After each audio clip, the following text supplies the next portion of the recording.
കൈവിട്ട് കളഞ്ഞ ലീഡിനെ കുറിച്ചോർത്ത് തല പുണ്ണാക്കിയിട്ട് കാര്യമില്ല. ഇനി ബാർസക്ക് പുറകെ ഓടിയെത്തുക തന്നെ വേണം. അങ്ങനെയാണ് സെവിയക്കെതിരായ ഹോം മത്സരം റയൽ മാഡ്രിഡ് കളിക്കാനിറങ്ങുന്നത്. വിജയിച്ചാൽ ഒരു മത്സരം അധികം കളിച്ചെങ്കിലും ഒരു പോയിന്റ് മാത്രമായി ബാർസയുമായുള്ള അകലം കുറക്കാം. മറ്റൊരു ചരിത്രം നേട്ടം കൂടെ കാത്തിരിപ്പുണ്ടായിരുന്നു. റയൽ മാഡ്രിഡിന് വേണ്ടി ഒരു കലണ്ടർ വർഷം 2013 ക്രിസ്ത്യാനോ നേടിയ ഗോൾ കണക്കിന് വെറും ഒരു ഗോൾ മാത്രം അകലെയായിരുന്നു Kylian Mbappe. Asensio, Rodrygo, Huijsen, Fran Garcia എന്നിവരുടെ പ്രതിരോധം, ഗുള്ളർ, ചൗമേനി, ബെല്ലിംഗം അണിനിരക്കുന്ന മധ്യനിര, ആക്രമണത്തിൽ റോഡ്രിഗോയും എംബാപ്പയും പിന്നെ വിനീഷ്യസ് ജൂനിയറും.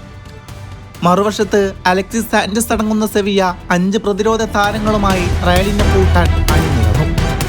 5-ാം മിനിറ്റിൽ തന്നെ റോഡ്രിഗോയുടെ ഒരെണ്ണം പറഞ്ഞ പാസിൽ ഫ്രാൻ ഗാർഷിയക്ക് പ്രതിരോധക്കാർക്കിടയിലൂടെ ഒരു പന്ത് ലഭിച്ചെങ്കിലും കീപ്പറെ മറികടക്കാൻ ആവുന്നില്ലായിരുന്നു. 9-ാം മിനിറ്റിൽ സാഞ്ചസ് കണ്ടെത്തിയ റയൽ പ്രതിരോധ വിടവിലൂടെ നൽകിയ പാസിൽ എസെക് റൊമേറോ കോർട്ടോയ്സിന് അരികിലെത്തിയെങ്കിലും ചിപ്പ് ചെയ്ത പന്ത് പുറത്തേക്ക് പോയത് റയലിന് ഭാഗ്യമായി. പിന്നാലെ എംബാപ്പയുടെ ശ്രമങ്ങളും പരാജയപ്പെട്ടു. മത്സരത്തിന്റെ 38-ാം മിനിറ്റ് വലത് വിങ്ങിൽ റോഡ്രിഗോ അത്യാധികം അപകടം നിറഞ്ഞ ഫൗളിന് ഇരയാകുന്നു. ആ ഫ്രീ കിക്ക് റോഡ്രിഗോ തന്നെ മനോഹരമായി ബോക്സിലേക്ക് ക്രോസായി നൽകുന്നു. ബോക്സിൽ ജൂഡ് ബെല്ലിംഗ്ഹാം ചാടി ഉയർന്ന് ആ പന്തിനെ വലയിലേക്ക് തിരിച്ചുവിടുന്ന മനോഹരമായ കാഴ്ച. അതെ, Real Madrid score board open ചെയ്യുന്നു. ബെർണാബ്യൂ ശബ്ദമുഖരിതമാകുന്നു.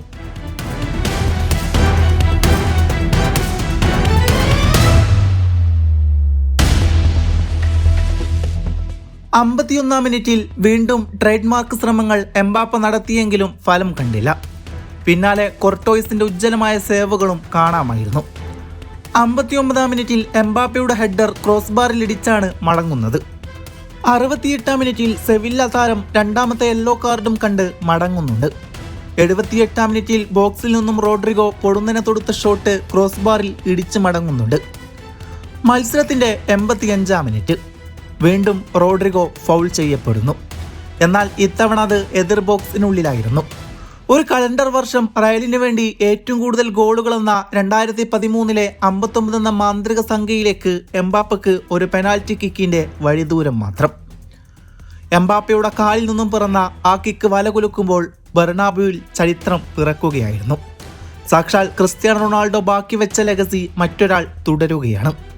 അയാളെപ്പോലാവാൻ കുതിച്ചവൻ അതേ ക്ലബിൽ കളിച്ചുകൊണ്ട് അയാളുടെ റെക്കോർഡിനൊപ്പം എത്തി റൊണാൾഡോയുടെ ട്രേഡ് മാർക്ക് സെലിബ്രേഷനായ സൂയി എന്ന സെലിബ്രേഷൻ ബെർണാബ്യൂവിൽ മുഴക്കുമ്പോൾ എംബാപ്പയെ എന്തിന് റയൽ മാഡ്രിഡ് സൈൻ ചെയ്തുവെന്ന സംശയം പലർക്കും മാറിയിട്ടുണ്ടാകും. മത്സരം അവസാനിക്കുമ്പോൾ റയലിന് ക്ലീൻ ഷീറ്റോടെ 2 ഗോളിന്റെ ജയവും 3 പോയിന്റും. ആശ്വസിക്കാൻ ആയിട്ടില്ല. പോയിന്റ് ടേബിളിൽ അകലം കുറഞ്ഞെങ്കിലും ബാർസക്ക് തന്നെയാണ് നിലവിൽ മുൻതൂക്കമുള്ളത്. എന്നാലും റയൽ മികച്ച പോരാട്ടം കാഴ്ചവെക്കുമെന്ന് പ്രതീക്ഷിക്കാം.